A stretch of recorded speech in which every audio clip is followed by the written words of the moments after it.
கிறிஸ்து இயேசுவில் என் அன்பிற்கும் பாஸ்தருக்கும் இனிய அன்பான இறை பிள்ளைகளே, இன்றைக்கு இந்த இறை வார்த்தை பகிர்வுக்குள்ளாக நாம் செல்வோம். பேதுருடைய முறையீடு ஒரு பக்கம் இருக்குது, அதே பக்கத்தில் முதல் வாசகத்தில் பேதுருடைய வார்த்தை தான் இருக்கிறது. இந்த ரெண்டு வார்த்தை பேதுரு தான் இன்றைக்கி நமக்கு அடையாளப்படுத்தப்படுகிறார். ரெண்டு வார்த்தை எடுத்துக்கிறோம். ஒன்று, முதல் வாசகத்தில் வருகிற உங்கள் மனம் செயலாற்ற தயாராக இருக்கட்டும், உங்களுடைய மனம் செயலாற்ற தயாராக இருக்கட்டும், அறிவு தெளிவுடையவராக இருங்கள் என்று சொல்லப்பட்டிருக்கிறது. அறிவு தெளிவுடையவராக இருங்கள். இன்றைக்கு நாம் எல்லாருமே அறிவு தெளிவோடு இருக்கிறோமா அப்படின்றது ஒரு சுயமாக நாம் கேட்க வேண்டிய ஒரு கேள்வி. விஞ்ஞானம் எதனுடைய வெளிப்பாடு அப்படின்னு சொல்லி கேட்டால் அது அறிவினுடைய வெளிப்பாடு. அறிவு வளர வளர நமக்கு என்ன செய்கிறது? புதிய புதிய கண்டுபிடிப்புகளை we exploring ourself to the society, to the universe. இந்த உலகத்திற்குள்ளும் இந்த சமூகத்திற்குள்ளும் இந்த பிரபஞ்சத்துக்குள்ளும் நாம் ஊடுருவ புதிய காரியங்களை நாம் கற்றுக்கொள்கிறோம். அப்போ இந்த விஞ்ஞானம் என்பது அறிவினுடைய ஒரு வெளிப்பாடு அப்படின்னு தான் நாம் எடுத்துக்கொள்ள வேண்டும். அதே விஞ்ஞானம் மனிதனுக்கு நேர்மறையாக பயனுள்ள விதத்தில் இந்த சமூகத்தில் இருக்குது அப்படின்னா அது ஞானம் கறந்த ஒரு அறிவிலிருந்து பிறந்தது அப்படின்னு கூட நாம எடுத்துக்கொள்ளலாம். இப்போ என்ன கேள்வி அப்படின்னா, இன்றைக்கு படிக்கிறதுனால நமக்கு ஞானம் அப்படின்னு நம்ம நினைக்கிறோம் இல்லையா? ஒரு காலத்தில் கல்வி அறிவு இல்லாத ஒரு சூழ்நிலையில் தன்னுடைய அறிவை பெருக்கிக் கொள்வதற்கு அவர்களுக்கு இன்றைக்கு இருக்கிறது போன்ற வசதிகள் அல்லாமல் இருந்துச்சு. ஆனால் இன்னைக்கு தலைமுறை தாண்டி தலைமுறை நாம் என்ன செய்கிறோம் அப்படின்னா படித்து கொண்டே வருகிறோம். படிக்க படிக்க நமக்குள்ள இருக்கிற அந்த ஞானம் ஊற்றெடுத்து கொண்டே இருக்கிறது, அது வளர்ந்து கொண்டே தான் இருக்கிறது. அப்போது இன்னைக்கு ஆண்டவர் சொல்கிறார், அறிவு தெளிவோடு இருங்க அப்படின்னு சொல்கிறார். அறிவு இருக்கிறது, ஆனால் தெளிந்த அறிவு இருக்குதா அப்படின்றது மிகப்பெரிய டவுட். அதுவும் இன்றைக்கு சொசைட்டியில் நாம் பார்க்கிற ஒரு சில காரியங்கள் அந்த கேள்வி இன்னும் அழுத்தமாக வைக்கிறது. அறிவு இருக்கிறது, ஆனால் தெளிந்த அறிவு இருக்குதா? தண்ணி இருக்குது, நல்ல தண்ணி இருக்குதா அப்படின்ற மாதிரி தான் இந்த கேள்வி எனக்குள்ள பிறப்பதாக நான் நினைக்கிறேன். அன்புக்குரியவர்களே, எனக்குள்ளான ஒரு கேள்வி இதுதான். தன்னிலையில் நல்லவனாக இருக்கிறதுனால, நான் நல்லவனாக இருக்கிறேன், நான் ரொம்ப நல்லவன், அதனால யாருக்கு என்ன பயன்? எனக்கு தான் நல்ல பயன், நான் நல்லவனாக இருக்கிறேன், எனக்கு ஒன்றும் பயம், அதனால் ஒரு பெருசாக ஒரு இம்பேக்ட் இருக்க போகிறதில்ல. நான் நல்லவனாக இருக்கிறதுனால இந்த சமூகத்திற்கு என்னால் என்ன பங்களிப்பை கொடுக்க முடியும்? நான் சார்ந்திருக்கிற பங்கிற்கு, என்னுடைய அன்பியத்திற்கு, என்னுடைய குடும்பத்திற்கு, அல்லது என்னை சார்ந்திருக்கிறவர்களுக்கு என்னால் என்ன நன்மை செய்ய முடியுமோ அப்படின்றத வச்சு தான் நல்லவன் சொல்ல முடியும். அப்படி இல்லைன்னா அவர் ஒரு சிலர் சொல்லுவாங்க, அவர் யார் பிரச்சனைக்கும் போக மாட்டார்ப்பா, அப்புறாணிப்பா, அவர் வாட்டில் இருப்பார், ரொம்ப நல்லவர். இது நல்லவருக்கான அடையாளமே அல்ல. யார் பிரச்சனைக்கும் போக மாட்டார், எந்த வம்பு தும்புக்கும் போக மாட்டார், ஆறு வாட்டில் தான் உண்டு தன் வேலை உண்டுன்னு இருப்பார், ரொம்ப நல்ல மனுஷன். இது கல்லும் செய்யும், இதை முள்ளும் செய்யும். நாம கல்லா இருக்கவோ முள்ளா இருக்கவோ ஆண்டவர் நம்மளை படைக்கலை அப்படின்னு நான் நம்புகிறேன். அப்போது நான் நல்லவனாக இருப்பதனால் இந்த சமூகத்திற்கு என்ன நடக்கும், என்ன நன்மை, ஒரு நேர்மறை தாக்கத்தை உருவாக்க முடியும், அந்த அளவுக்கு நாம் செயலாற்றுகிறோமா அப்படின்றதான் இன்னைக்கு பேதுரு சொல்கிறார். உங்கள் மனம் செயலாற்ற தயாராக இருக்கட்டும். செயல்படாமல் இருப்பது பயனற்றதாய் கட்டாயம் போய்விடும். உங்கள் வீட்டில் ஒரு பைக் வச்சுருக்கிறீங்க, பியூட்டிஃபுல் பைக்கு, நீங்கள் 3 லட்ச ரூபாய்க்கு போட்டு வாங்க, 5 லட்ச ரூபாய்க்கு கூட இன்றைக்கி பைக்கு வாங்குறவங்களாம் இருக்கிறாங்க. வாங்கி பத்திரமா அப்படியே வீட்டுக்குள்ளேயே ஒரு நல்ல ஸ்டேஜ் கட்டி, ஒரு கண்ணாடி குடுவை மாதிரி கட்டி, அந்த பைக்கை உள்ளே வச்சு வர்றவன் போகிறவனுக்கு பூரா பாருங்கள், இதான் என்னுடைய பைக்கு, இந்த பைக்கில் இத்தனை கிலோமீட்டர் ஃபாஸ்ட்டில் போகும், இத்தனை கிலோமீட்டர் பெட்ரோல் போட்டால் போதும், லைட் இவ்வளோ பிரைட்டாக இருக்கும், உட்காந்து அவ்வளோ சுகமாக இருக்கும் அப்படின்னு சொல்லி கண்ணாடி பெட்டிகளை வச்சுக்கிட்டு வர்றவனுக்கு பூரா விளக்கம் சொல்றீங்கன்னு வச்சுக்கோங்க. There is no use at all. அதை கேட்குறவனுக்கும் பயன் இல்லை, அதனால் உங்களுக்கும் பயன் இல்லை. செயலாற்றாமல் இருப்பது என்பது பயன்படாமல் போவதோடு ஒரு கட்டத்தில் அது நமக்கு சுமையாகவும் மாறிவிடும். நாம் எல்லோரும் செயலாற்றுவதற்காக செயல்பட அழைக்கப்பட்டிருக்கிறோம். வீதிக்கு இறங்கி நாம் எல்லாரும் செயல்படலாம். ஆண்டவர் செயல்படாமல் இருக்கவில்லை. அவர் தன்னுடைய செயல் மூலமாகத்தான் எதிரிகளையும் சம்பாதித்தார். அந்த எதிரிகளை கடந்த ஒரு வெற்றியின் சிம்மாசனத்தை, மீட்பையும் தன்னுடைய செயல்பாடு மூலமாகத்தான் கற்றுக்கொள்ள முடிந்தது. செயலற்றவர்களாக இருப்பதற்கு இறைவன் நம்மை அழைக்கவே இல்லை. உங்கள் கையில் அடிபட்டிருக்குது அப்படின்னு சொன்னால் ஒரு சில நாள் கட்டு போட்டு வைப்பாங்க. இப்போ எங்கள் வீட்டிலலாம் அடிபட்டிருக்கு, என் தம்பிக்கு, எங்கள் அக்கா பிள்ளைக்கு அடிபட்டுருந்துச்சு, தங்கச்சி வீட்டுக்காரன் கை உடைஞ்சிருந்தாங்க. அப்போ அப்படியே கட்டு போட்டே இருந்தாங்க. பார்த்துக்கோங்களேன், ஒரு குறிப்பிட்ட நாளுக்கு அப்புறம் அந்த கையில் இருக்கிற காயம் சரியாயிரும், ஆனால் அந்த கை செயல்படாது. ஏன் அப்படின்னா லாங் டைம் இது இப்படியே இருந்து பழகி போச்சு. பார்த்துக்கோங்க, இப்படியே இருந்துச்சு. இதுக்கு இந்த கைக்கு எந்த தொந்தரவும் இல்லை, கட்டு போட்டு நல்லா தொட்டியில் தொங்கத்தான் செய்யுது. ஆனால் இதுக்காகவா அந்த கை படைக்கப்பட்டுச்சு? இதுக்காகவா அந்த கையை கடவுள் கொடுத்தார்? அது 4 வேளை செய்யத்தான் கொடுத்தார். அடிபட்டுச்சு, கொஞ்ச நாள் கையை வச்சிருக்கு, அதுக்கப்புறம் அதுக்கு எக்ஸசைஸ் கொடுத்து அது சரி பண்ணணும். இப்படி தாங்க மக்களே பல நேரங்களில் கிறிஸ்தவர்களாக இருக்கிற நம்மளை நல்லா வச்சுக்கிறோம். ஆனால் நம்ம என்ன செய்யறதில்ல, களத்தில் இறங்கியோ அல்லது பொதுநிலையில் நாம் செயல்படாமல் இருக்கிறது. இன்னைக்கு ஆண்டவர் அதை ரொம்ப அழுத்தமாக சொல்லுகிறார். எபேசியர்களின் திருமுகம் 6வது அதிகாரம் 12-13 வாசிக்கிறோம். நாம் மனிதர்களோடு மட்டும் போராடுவதில்லை, ஆட்சி புரிவோர், அதிகாரம் செலுத்துவோர், இருள் நிறைந்த இந்த உலகத்தின் மீதும் ஆற்றல் உடையோர், வான்வெளியில் உள்ள தீய ஆவிகள் ஆகியவற்றோரும் நாம் போராடுகிறோம். பவுலுடைய ரொம்ப அழகாக சொல்லுகிறார். என்ன சொல்றாரு? நம்ம மனிதர்களோடு மட்டும் போராட அழைக்கப்படவில்லை. இன்னைக்கு நம்ம மனிதர்களுக்கு எதிராகவே பேசுறதுக்கு பயப்படுறோம். நமக்கு எதுக்குடா அந்த வேலை அப்படின்னு சொல்றோம். கொஞ்ச நாளைக்கு முன்னாடி தமிழ்ல ஒரு நல்ல ஒரு படம், அப்பான்னு நினைக்கிற ஒரு படம் வந்துச்சு. அந்த படத்துல ஒரு 3 பிள்ளைகளை 3 அப்பாக்கள் எப்படி வளர்க்குறாங்க அப்படின்றது அந்த படத்தினுடைய கதை. அதுல ஒரு அப்பா தன்னுடைய பிள்ளையை பார்த்து அடிக்கடி சொல்லுவார், டேய் இருக்கிற இடமே தெரியாம இருந்துட்டு வந்துடணும்டா அப்படின்னுவார். இருக்கிற இடமே தெரியாம இருந்துடணும். ஆண்டவர் நம்மளை அப்படி அழைக்கல. கத்தோலிக்க விசுவாசம் நமக்கு அதை சொல்லிக் கொடுக்கல.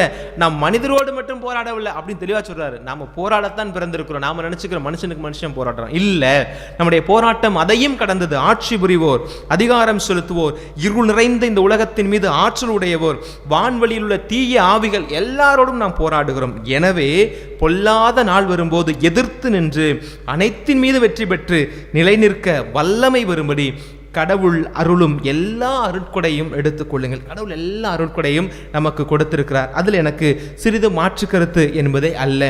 அப்படி நாம் எதிர்கருத்துக்களை முன்னிட்டு நாம் வாதிடுகிற பொழுது, போராடி நிற்கிற பொழுது நமக்கு ஒரு இது முக்கியமானது. எபேசியர் 6:14 சொல்லும், உண்மையை இடைக்கச்சையாக கொட்டுக்கொண்டு நீதியை மார்பு கசவாய் அணிந்து கொண்டு நீங்கள் பேசுங்கள், போராடுங்கள் என்று சொல்லப்பட்டிருக்கிறது.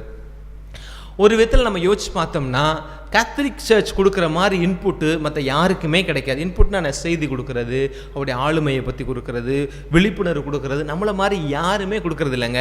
இப்போ நீங்கள் பிரிவினை சகோதரிய சபைகளுக்கெல்லாம் போனால் கூட தெரியும். 2 நாளைக்கு முன்னாடி நான் நம்ம இங்கே இருக்கிற ஃபாதர் அமல்ராஜ்கிட்ட பேசிகிட்டு இருக்கும் போது சொன்னார், பிரிட்டோ நான் ஒரு சில சபையார்களுடைய மறையுறையும் கேட்பது உண்டு. எதற்கு அப்படின்னா அவங்க என்ன சொல்கிறாங்க அப்படின்னு சொல்லி நம்ம தெரிஞ்சுக்கல வேண்டும் அப்படின்றக்காண்டி பார்க்குறேன் பிரிட்டோ. ஆனால் பெரும்பாலும் அவர்கள் பேசுவது எல்லாமே ஆசீர்வாதத்தை குத்தாம் பேச பாவம் பாவம் பாவம் அப்படின்னு தான் பேசுகிறாங்க. பட் ஆனால் கேத்தலிக் சர்ச்சில் நம்ம அதை பெரிய அளவில் அழுத்தி சொல்கிறது இல்லை அப்படின்னு சொல்லும் போது நான் சொன்னேன், நண்பா அதுதான் உண்மையும் கூட. ஆண்டவர் நம்மளை குற்ற உணர்வோடு இருக்கின்றதுக்காண்டி அழைக்கலை. ஆனால் குற்ற உணர்வு மக்கள்கிட்ட கொடுத்தோம் அப்படின்னா அவருடைய இருக்கிறத புடுங்கிறதுக்கு அது ஒரு வழி அப்படின்றத நானும் அவரிடம் சொன்னேன். உண்மைதான். ஆனால் ஆண்டவர் நம்மளை என்ன சொல்கிறாருன்னா, குற்ற உணர்வுக்கு அழைக்க கொடுக்கல. ஆனால் திருச்சபை நமக்கு நிறைய இன்புட் கொடுக்குது. எதை குறித்து? சோஷியலாக கொடுக்குது, சைக்கலாஜிக்கல் பேஸ்டாக நம்ம மறையுறையில் கொடுக்குறோம். சம்டைம்ஸ் நாட்டினுடைய நிலவரங்களை எல்லாம், இக்கனாமிக்கல் ஸ்டேட்டஸை குறித்து கூட நம்ம சில நேரங்களில் திருச்சபை நம்முடைய மக்களுக்கு சொல்லித்தான் கொடுக்குது. அரசு நிலைப்பாட்டை சொல்லிக் கொடுக்குது, எல்லாமே சொல்லிக் கொடுக்குது. இது எப்பயிலிருந்து சொல்லிக் கொடுக்கப்படுகிறது அப்படின்னா மறைக்கல்வியிலிருந்தே நம்ம சொல்லிக் கொடுக்குறோம். ஸ்கூல் கேட்டகிசம் இருக்குது, பங்குல கேட்டகிசம் இருக்குது, குடும்ப ஜெபம் இருக்குது, அன்பியத்துக்கு போனால் செய்தி சொல்கிறாங்க, கோயிலுக்கு வந்தால் செய்தி சொல்கிறாங்க. நம்மளை போல் ஆண்டு தியானம், தவக்கால தியானம், திருவருகை கால தியானம், திருவிழா கால சிறப்பு தியானம், எத்தனை தியானங்கள், தியானம் அப்படின்னு நம்ம நிறைய செய்திகளை மக்களுக்கு கொடுக்குறோம். இதை எல்லாம் உள்வாங்குறாங்களான்னா உள்வாங்குறாங்க, இல்லைன்னு சொல்கிறதுக்கு இல்லை. நிறைய மக்கள் உள்வாங்குறாங்க. நம்ம கேஸிலே எத்தனையோ மக்கள் மறையுறையை கேட்குறீங்க, கேட்டுட்டு உங்களுடைய செய்திகளை எல்லாம் நம்முடைய இந்த கமெண்ட் பாக்ஸில் ரொம்ப தெளிவாக சில இதை நானே யோசிப்பேன், ஏன்னா நம்ம மறையறை கொடுக்கறத காட்டிலும் இந்த ஆட்களை கொடுக்க விட்டாவே அழகாக கொடுப்பாங்களே, அந்த அளவுக்கு ரத்தின சுருக்கமாக நான் தமிழில் சொல்கிற அந்த மறையுறைக்கு இங்கிலீஷில் டாபிக் கொடுக்குறவங்க இருக்கிறீங்க. ஒரு சில இடத்துல தமிழில் நான் கொடுக்குற இந்த தலைப்புக்கு ஃபாதர் இதோட இந்த தலைப்பு நல்லா இருக்கும் அப்படின்னு சொல்லக்கூடிய அளவுக்குலாம் உள்வாங்குறீங்க. அதெல்லாம் மாற்றுக்கிறது என்பதில்லை. இந்த உள்ளீடு வெளியீடாக எப்படி செயல்படுது அப்படின்றத நீங்கள் இருக்கிற தளத்தில் நீங்கள் அதை வெளிப்படுத்துறீங்களா அப்படின்றத உங்களுடைய ஆன்ம பரிசோதனைக்காக நான் விடுகிறேன். அப்போ இவ்வளோ இன்புட்டு கொடுக்குற திருச்சபை எவ்வளோ பெரிய ஒரு மாற்றத்தை நம்மளால் உருவாக்க முடியும், உருவாக்கி இருக்கணும் அப்படின்னு பார்த்தோம்னா உருவாக்கலை அப்படின்னா என்ன அர்த்தம்? செயலாற்ற நாம் தயாராக இருக்கிறோமா அப்படின்ற ஒரு கேள்வி என்னுடைய மனசில் இந்த நேரத்தில் வருகிறது. இன்றைக்கு வாசிக்கப்பட்ட இந்த நற்செய்தி வாசகம் எதை சொல்லுகிறது என்று சொன்னால், செயலாற்ற தயங்குவதற்கு காரணம் என்ன அப்படின்றதையும் பேதுருடைய கேள்வியே சொல்லுகிறது. இப்போ பேதுரு என்ன சொல்றார்? ஆண்டவர் எல்லாத்தையும் விட்டுட்டு உங்க பின்னாடி வந்தோமே, எங்களுக்கு என்ன கிடைக்கும் அப்படின்னு கேட்கிறார். ஏன்னா அந்த காலத்தில் இயேசுவை போல பல குருக்கள் இருந்தாங்க. அவர்களுக்கு என்று குட்டி குட்டி சீடைகள்லாம் வச்சிருந்தாங்க. ஃபார் எக்ஸாம்பிள் நம்ம திருமுழுக்கு யோவானு கூட நிறைய சீடைகள் இருந்தாங்க. அங்கிருந்து தான் நம்முடைய திருத்தூதர் அந்திரேயா அந்த டீம் அங்கிருந்தா வந்துச்சு. அவங்களும் அங்கிருந்தா வர்றாங்க. அந்திரேயாவும் அவருக்கு வழிகாட்டினார்ல யோவான் நற்செய்திப்படி பார்த்தா அங்கிருந்து வந்ததாக தான் நமக்கு சொல்லப்பட்டிருக்கு. சரி, இப்போ என்ன அப்படின்னு சொன்னா, இப்போ பேதுரு தான் கேட்குறாரு, நாங்கள் எல்லாத்தையும் விட்டுட்டு வந்தோமே, எங்களுக்கு என்ன கிடைக்கும் அப்படின்னு. எல்லாத்தையும் விட்டுட்டு வந்த எனக்கு ஏதாவது கிடைச்சாதான் நான் வேலை செய்வேன் அப்படின்ற ஒரு மனநிலையில போல பேதுரு வெளிப்படுத்துறார். அங்கே பாருங்க, அந்த சீடர்கள்லாம் விட்டுட்டு வந்தாங்க, அவர்களுக்கெல்லாம் இன்னைக்கு நல்ல அடுத்தடுத்து அவங்களாம் தலைவராகிறாங்க, அடுத்து அவங்களுக்கு சீடகுலம் உருவாகிறது, அவர்களும் 4 கான்டாக்டை பிடிக்கிறாங்க, நல்லா இருக்கிறாங்க. அப்படிலாம் அன்னைக்கு சொல்லப்படுற சூழ்நிலையில் இயேசுவை பின்பற்றி வந்த சீடர்களுக்கு ஒன்றுமே கிடைக்கலங்க, ஒன்றுமே கிடைக்கல. ஆனால் அவர் சில நேரத்தில் பேசுகிறாரு, ஒரு அரசுன்னு பேசுகிறாரு, ஒரு கிங்டம் ஆஃப் காட் அப்படின்னு சொல்லி கிங்டம் சொல்கிறாரு. அந்த அரசவையில் நமக்கு என்ன கிடைக்கும் அப்படின்னு பேதுரு யோசிச்சுட்டு இருக்கிறாரு. அந்த நேரத்தில் யோவானும் அவருடைய சகோதரர் யாக்கூப் அவங்க போய் அவங்க அம்மாவை கூட்டிகிட்டு போய் இயேசுவை தனியாக பார்த்து, நமக்கு அமைச்சரவையில் ஏதாவது கிடைக்குமா, நீங்கள் மேலே வரும்போது வலது பக்கமும் இடது பக்கம் ஏன் பிள்ளைக்கு இடந்தாங்க அப்படிலாம் கேட்குறதெல்லாம் கேட்டுட்டு ஒரு குழப்பத்தில் தான் பேதுரு கேட்குறாரு, எல்லாத்தையும் விட்டுட்டு நாங்களும் தானே வந்திருக்கிறோம், எங்களுக்கு என்ன கிடைக்கும் அப்படின்ட்டு சொல்லி கேட்கிறார். நான் உண்மையாக சொல்லுகிறேன், இயேசுவின் பொருட்டு நீங்கள் எதையாவது ஒரு காரியத்தை இழந்தீர்கள் என்று சொன்னால் 100 மடங்கு என்ன, 200 மடங்கு என்ன, பன்மடங்கு பெற்றுக்கொள்வீர்கள். இது என்னுடைய அழைத்தல் வாழ்க்கையில் நான் பார்த்த காரியம். இந்த அழைத்தல் வாழ்க்கையில் இருக்கிற பலரும் இதற்கான சாட்சியத்தை கட்டாயம் சொல்ல முடியும். எனக்கு எங்கள் அம்மா இறந்து ஆண்டுகள் ஆனாலும் கூட இன்றைக்கி எத்தனையோ பேர் நான் பார்க்க, நீங்கள் ஏன் ஃபாதர் கவலைப்படுறீங்க, நாங்களாம் உங்களுக்கு இல்லையா அப்படின்னு சொல்கிறாங்கன்னா என்ன, இது ஆண்டவர் கொடுத்த உறவு. எத்தனை அம்மாக்களை நம்ம பார்க்குறோம், அக்கா தங்கச்சியெல்லாம் விட்டுட்டு தான் வந்திருக்கிறோம், எத்தனை சகோதர சகோதரிகளை பார்க்குறோம், எத்தனையோ அண்ணன் தம்பிகளை நாங்கள் இன்றைக்கி பார்க்குறோம். அப்படின்னா இந்த உடன்பிறப்புகளையும் கடந்த பல உறவுகளை இந்த ஆண்டவருக்காக நம்ம வருகிற பொழுது கடவுள் நமக்கு கொடுப்பா. It's not only for the priest, சாமியார் சிஸ்டர்ஸ்க்கு மொத்தம் நான் சொல்லலை. இன்றைக்கி சமூக பணி செய்யக்கூடியவங்க, நம்ம அருங்குடையில் இருக்கக்கூடியவங்களாம் நான் பார்க்குறேன், பிரதர் சிஸ்டர் அப்படின்னு பேசிக்கிறாங்க, அக்கா அண்ணன் அப்படின்ற உறவில் வந்துடுறாங்க பார்த்துக்கோங்களேன். ஸோ இந்த நாளைக்கு நல்லது கெட்டது எல்லாத்துக்கும் போய் நிற்கிறாங்க. இந்த உறவுலாம் எங்கேருந்து வந்துச்சு, எல்லாம் ஆண்டவர் கொடுத்ததான். இயேசுவின் பொருட்டு அல்லது இயேசுவுக்காக நீங்கள் கூடுகிற பொழுது, இழக்கிற பொழுது நீங்கள் பன்மடங்காக அந்த காரியத்தை நீங்கள் பெற்றுக்கொள்வீர்கள். இந்த அர்த்தத்தில் தான் நம்ம மக்கள் கடவுளுக்கு கொடுக்குற காணிக்கையும் கூட. கடவுளுக்கு நம்ம காணிக்கை கொடுக்குறோம், கொடுத்துட்டு அப்போ நீங்கள் சாமி சொல்லிட்டாரு, நீங்கள் என்ன சொல்ல நிலப்புலன்கள் இழப்பவர் 100 மடங்காக பெறுவார் அப்படின்னு சொன்ன உடனே நீங்கள் கொண்டு இந்த வீட்டை விற்று கொண்டு இன்னைக்கு சாமியிட்ட கோயிலில் போய் காணிக்கையாக போட்டுருவோம், நாளைக்கு ஆண்டவர் நமக்கு 100 வீடு தருவார் அப்படின்னு குருட்டுத்தனமான நம்பக்கூடாது. அப்படியான தியாலஜியை கேத்தலிக் சர்ச் ஒரு நாள் நமக்கு சொல்லித்தர்றது இல்லை. இன்றைக்கு நாம் ஒரு காரியத்தை இயேசுவின் பொருட்டு இழக்கிறோம் என்று சொன்னால் அது நமக்கு வேறு வடிவாக கட்டாயம் கிடைக்கும். அதில் மாற்று கருத்து என்பதே இல்லை. மழை பெய்யுதுங்க, மழை பெய்யுது, மண்ணில் தண்ணி விழுந்து இங்கேருந்து ஆவியாக மேலே போகுது. ஆவியாக ஒரு ஃபார்மு, அந்த ஆவி மீண்டும் வேறு ஃபார்மில் எப்படி வருது, மழையாக தான் வருது. போனது மாதிரியே அப்படியே திரும்பி வர்றதில்லை, ஆவி மாதிரியே போய் ஆவி மாதிரியாக வருது இல்லை. அதுபோல் கடவுளுக்காக நம்ம ஒரு காரியத்தை இழக்கிறோம் அப்படின்னு சொன்னால் அது நமக்கு வேறு ஒரு வடிவத்தில் எப்படியாவது கிடைக்கும். அது இம்மையில் கிடைக்கலும் மறுமையிலும் கிடைக்கும் அப்படின்றத நம்ம நம்பிக்கை. அப்போது 100 மடங்காக கிடைக்கும் அப்படின்னு சொன்ன உடனே நாம் அந்த பொருள் சார்ந்த விதத்தில் நாம் யோசிச்சிடக்கூடாது, அதை நாம் அருள் சார்ந்த விதத்தில் நாம் யோசிக்கணும். எல்லாருக்கும் நிலைவாழ்வை குறித்த ஒரு கனவு இருக்கிறது, நிலைவாழ்வை குறித்த ஒரு தேடல் இருக்கிறது. அப்போ அந்த நிலைவாழ்வு என்பது ஒரு எல்லாவற்றையும் கடந்த ஒரு காரியம், அது கடவுள் கொடுக்கக்கூடிய ஒரு காரியம். ஒரு மனுஷன்ட்ட இருந்து ஒரு மனுஷன் ஒரு காரியத்தை வாங்குறான் அப்படின்னா அவனுக்கு அவருக்கு அதன் பொருட்டு ஒரு சில காரியங்களை நாம் இழப்போம், மாற்றுக்கிறது என்பதே இல்லை. நீங்கள் ஒரு ஆஃபீஸில் வேலை பார்க்குறீங்க, அவர்கிட்ட நல்ல பேர் வாங்கணும் அப்படின்னு சொன்னால் அவருக்காக நீங்கள் ஒரு சில காரியங்களை செய்யணும். அவர் 4 மணிக்கு ஆஃபீஸ் முடியுது, நீங்கள் 6 மணி வரை வேலை செஞ்சுட்டு போனீங்கன்னா உங்களுக்கு நல்லவன் சொல்கிறாரு அப்படின்னா அவரோட மனசில் இடம் பிடிக்கிறதுக்கு நீங்கள் கூட கொஞ்சம் நேரம் வேலை செய்கிறீங்க, ஏதாவது ஒரு காரியத்தை இழக்கிறீங்க. ஆனால் இதுக்கெல்லாம் கடந்து ஒருத்தர் இருக்கிறாருன்னா கடவுள். அவர் தர்ற அந்த வாழ்க்கை, அந்த நிலைவாழ்வுக்குள்ளே நாம் போகணுன்னா யோசிச்சு பாருங்களேன். ஒருத்தர் மிலிட்ரிக்கு போகணும்னு ஆசைப்பட்றான், 12ஆம் கிளாஸ் முடித்தோடனே மிலிட்ரிக்கு போகிறவன் நேரடியாக மிலிட்ரிக்கு போயிட முடியுமா? உடம்பை தயார்படுத்தணும், காலையில் எழுந்திரிச்சு ஓடணும், நல்லா சாப்பிடணும், வேர்க்க கயிறு ஏறணும், கம்பிக்குள்ளே ஓடணும், சகதிக்குள்ளே ஓடணும், இப்படிலாம் ஓடி தன்னை அவன் என்ன செய்கிறான், தயார்படுத்தி கொடுக்குறான். அப்புறம் தானே ஓட முடியுது. நல்லா படிக்கிற பையன் மார்க் வாங்கணும்னு ஆசைப்படுறான், வெறுமனே பேப்பரை கொடுத்து எழுதி மார்க் வாங்கிட முடியுமா? இல்லை. காலையில் கண்ணு விழிச்சு படிக்கணும், 4 திருவிழாவைக்கு போகாமல் இருக்கணும், அவன் டிவி பார்க்காம இருக்கணும், அவனுக்குன்னு தனி நேரத்தில் படிக்கணும், படைச்சதை நினச்சி பார்க்கணும், பிராக்குகளுக்கு இடம் கொடுக்கக்கூடாது.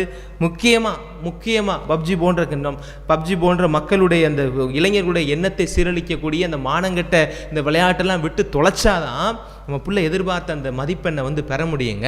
ஒரு சாதாரண மார்க் வாங்குறதுக்கே நம்ம இவ்வளோ காரியங்களை இழக்க வேண்டியிருக்குது. ஒரு மிலிட்ரியில் ஒரு 18 வருஷம் சர்வீஸ் பார்க்குறதுக்கு, வேலைக்கு போகிறதுக்கு நம்ம இவ்வளோ காரியங்களை இழக்க வேண்டியிருக்குது. It is not a military service, it's not a mark. அப்போ இதெல்லாம் கடந்த ஒரு காரியம். ஆண்டவர் தருகிற அந்த நிலைவாழ்வு, அதை பெற்றுக்கொள்ள வேண்டும் என்று சொன்னால் இவற்றை எல்லாம் நாம் இழக்க தயாராக இருக்க வேண்டும். இயேசு சொல்றார், இழந்தனா உனக்கு இதை விட பன்மடங்காக அது கிடைக்கும் அப்படின்னு சொல்றார். இல்லை, நான் சொல்கிறேன், இழப்பதே ஒரு சுகம்தான் சொல்றேன். ஆண்டவருக்காக கொடுக்கிறதுலேயே மிகப்பெரிய ஒரு ஆசீர்வாதம் இருக்கிறது. விளையத்தில் வாசிக்கிறேன் இல்லையா, விலை உயர்ந்த ஒரு முத்தை கண்டவுடன் போய் தனக்கு உள்ள யாவற்றையும் விற்று அதை தனக்கு சொந்தமாக்கி கொண்டான் அப்படின்னு சொல்றோம் இல்லையா. அதுபோலதான் இறைவனுக்காக இழக்கிற பொழுது அது இழப்பீடாக கிடைக்காது, அது நமக்கு ஆசீர்வாதமாக அது கிடைக்கும் என்று நம்புகிறேன். எல்லா புனிதர்களுடைய வாழ்க்கையை நமக்கு அதை தாங்க சொல்லுகிறது. சவேரியார் மிகப்பெரிய ஞானி, பிலாசபியில் மிகப்பெரிய ப்ரொஃபஸராக வரணும் அப்படின்னு நினச்சிக்கிட்டு இருந்த மனுஷன் தூக்கி போட்டு வந்துடுறார், எல்லாத்தையும் தூக்கி எரிஞ்சிட்டு வந்துட்டார். எங்கள் பகுதியில் லெவேசாமின்னு சொல்லிட்டு இப்போதைக்கு அவருக்கு அருளாளர் நிலையை நோக்கி அவருக்கு நிறைய காரியங்கள் நடந்து கொண்டு இருக்கிறது. பிரதராக இந்த பூமிக்கு வந்தாருங்க. பிரான்ஸ் நாட்டிலேருந்து பிரதராக நம்ம நாட்டுக்கு வந்தவர் சாகிற வரை போகவே இல்லை. 75-80 வயது வரை இருந்தான்னு நினைக்கிறேன். அவர் தன்னுடைய இறுதி நாள் வரை போகவே இல்லை, தன்னுடைய சொந்த நாட்டுக்கு போகவே இல்லை. எல்லாத்தையும் இழந்துட்டு இங்கே வந்தாங்க. அவர்களுக்கெல்லாம் ஆண்டவர் மகிமையின் பீடத்தில் அவர்களுக்கு ஒரு இடத்தை கொடுப்பார் என்கிற நம்பிக்கையில் தான் ஓடிக்கிட்டே இருக்கிறாங்க. அதனால நம்ம சொல்லக்கூடாது அவங்கள போல எல்லாத்தையும் இழந்தாதான் கடவுளுடைய ஆசீர்வாதம் கிடைக்குமா அப்படின்னு இல்லை. இழக்கத்தான் வேண்டும் அப்படின்னு ஒரு சூழல் வரை இழக்கலாமே அப்படின்றதான் ஒரு கேள்வி. பணத்தையோ அல்லது செல்வத்தையோ இழப்பதை குறித்து மட்டும் நான் சொல்லவில்லை. நம்முடைய நேரத்தை இறைவனுக்காக கொடுக்கலாம், கொஞ்ச நேரம் ஆண்டவருடைய சன்னிதானத்திலிருந்து ஜெபிக்கிற நேரங்கள் எல்லாம் இறைவனுக்காக நம்மையே கொடுக்கிற நேரங்கள், அவையெல்லாம் நமக்கு ஆசீர்வாதமாக மாறும். அப்படின்னா ஃபாதர், உலகத்தில் இருக்கிற காரியங்கள்லாம் நான் மொத்தமாக திறந்துட்டேன் அப்படின்னா என் குடும்பம் என்ன ஆகுறது? எல்லாத்தையும் இலக்குன்னு சொல்றீங்களே, அப்போ என்னை நம்பி மனைவி, என்ன நம்பி பிள்ளைக்குட்டியெல்லாம் இருக்குதே அப்படின்னு நீங்கள் நினைக்கலாம். அதற்கும் ஆண்டவர் ஒரு பதில் சொல்லுகிறார். அவர் எல்லாவற்றையும் இழக்க வேண்டும் என்று சொல்லவில்லை. இழப்பதன் பொருட்டு இறைவனுடைய நிலைவாழ்வு கிடைக்கும் என்று எவையெல்லாம் உணர்த்தப்படுகிறதோ அவற்றை நாம் இழந்தாலே போதும். அப்போ குடும்பத்தை ஆசீர்வதிக்கிறேன்னு சொன்னவர் ஆண்டவர் தான், பிள்ளைகளை செல்வமாய் நமக்கு கொடுத்தவர் ஆண்டவர் தான். இவை எல்லாவற்றையும் கடந்த ஒன்று இருக்கிறது அப்படின்றத நம்ம நினைவில் கொள்ள வேண்டும் அப்படின்ற ஒரு கருத்தை இன்னைக்கு பேதுரு வாயிலாக ஆண்டவர் வெளிப்படுத்துகிறார். நீங்களும் இந்த கேள்வியை நீங்க கேட்டிருப்பீங்க. ஆண்டவரே, நான் போகாத கோயில் இல்லை, உன்னை வேண்டாத நேரம் இல்லை, நான் சொல்லாத ஜெபமாலை இல்லை, நான் ஏறி இறங்காத கோயில் இல்லை, நீங்களும் சொல்லியிருப்பீங்க. உனக்காக இவ்வளோ காரியம் செஞ்சுருக்கிறேன் ஆண்டவரே அப்படின்னு. ஆனால் அதற்கான பதில் மொழி எல்லாருக்கும் உண்டு. ஆண்டவர் இன்னைக்கு பேதுருவை பார்த்து சொன்னார், இம்மையிலேயே நீங்கள் 100 மடங்காய் பெற்றுக்கொள்வீர்கள் அப்படின்னு சொன்னார். இம்மையில் 100 மடங்காக பெற்றுக்கொண்டார்கள்? இல்லை, அதையும் கடந்த ஒரு காரியத்தை பெற்றுக்கொள்கிறாங்க. என்னது? நான் ஆண்டவருக்காக நான் ஒரு வீடு வச்சிருக்கிறேன், அந்த வீட்டை விற்று நான் கடவுளுக்காக கொடுக்குறேன், ஆண்டவர் எனக்கு 100 வீடு கொடுப்பாரு அப்படின்றது முக்கியமா? என்னுடைய வீட்டை இழந்து நான் கடவுளுக்காக என்னுடைய வீட்டை இழந்திருக்கிறேன், அது பொது காரியத்துக்காக நான் அதை கொடுத்துட்டேன், அதனால் ஆண்டவருக்கு 100 வீடு தருவார்ன்றது முக்கியமா? நிலைவாழ்வில் எனக்கு இடம் தருவார் என்பது முக்கியமா? பேதுருவிட்ட ஆண்டவர் சொல்றாரு, 100 மடங்காக வீடுகளையும் சகோதர சகோதரின் தாயையும் நிலைபுலங்களையும் இவற்றோடு கூட இன்னல்களையும் மறுமையின் நிலைவாழ்வையும் பெறாமல் போகார். மறுமையில் நிலைவாழ்வு அதான் முக்கியம். இப்போ சொல்றாரு பாருங்களேன், வீடுகளையும் சகோதர சகோதரிகளையும் நிலபுலன்களையும் இதுவரை 100 மடங்கா கிடைச்சா ரொம்ப சந்தோஷம், இவற்றோடு கூட இன்னல்களையும் மறுமையில் நிலைவாழ்வு. அப்போ அதையும் நம்ம ஏற்றுக்கூற வேணும் இல்லையா? அப்போ இழப்பதன் பொருட்டு நமக்கு இன்னலும் வரும். அது இன்னல் எதன் பொருட்டு, இந்த துன்பங்கள் எதன் பொருட்டு அப்படின்றத தெரிந்து கொள்ள வேண்டும் என்று சொன்னால் கடவுளுடைய சன்னிதானம், அவருடைய பீடம்தான், அவருடைய பாதம் தான் நமக்கு படிப்பினை, அதுதான் நமக்கு பள்ளியறை. அதை நாம் புரிந்து கொண்டோம் என்று சொன்னாலே வாழ்க்கையில் பேதுருவுக்கு இருக்கிற இந்த அச்சத்திற்கான தெளிவு நமக்கு கிடைக்கும். ஆண்டவர் சொல்லுகிற செய்தி இதுதான், செயலாற்ற தயாராக இருங்கள். நான் உங்களுக்கு கொடுத்திருக்கிற ஆசீர்வாதம், நான் கொடுத்திருக்கிற கல்வி, அறிவு, தெளிவு, ஞானம் எல்லாவற்றையும் கொண்டு செயல்பட தயாராக இருங்கள். கேள்விகளை இறைவனை பார்த்து கேட்பதை காட்டிலும் எனக்குள் இருக்கிற அந்த ஆன்ம பலத்தோடு இந்த சமூகத்திற்காக என்னால் பேச முடிகிறதா? எனக்குள் இருக்கிற இந்த ஞான தெளிவோடு இறைவனுக்கு முன்பாக ஒரு தகுதியான மனிதனாக நான் நிற்க முடிகிறதா என்ற கேள்விகளை கேட்போம். இறைவனிடம் ஏன் என்னிடமிருந்து இவற்றையெல்லாம் எடுத்தாய், அல்லது உனக்காக எத்தனை இழந்து நிற்கிறேன் என்ற கேள்வியை கேட்பதை காட்டிலும் நிலைவாழ்வின் மகிமையை உணர்த்தும் ஆண்டவர் என்று சொல்லி கேட்போம். அதுவே நமக்கும் நம்முடைய சமூகத்திற்கும் சிறந்த ஒரு வாழ்வின் சிந்தனையாக இருக்கும் என்கிற நம்பிக்கையோடு தொடர்ந்து ஜெபிப்போம். இறைவன் ஒவ்வொருவரையும் ஆசீர்வதிப்பார். ஆமென்.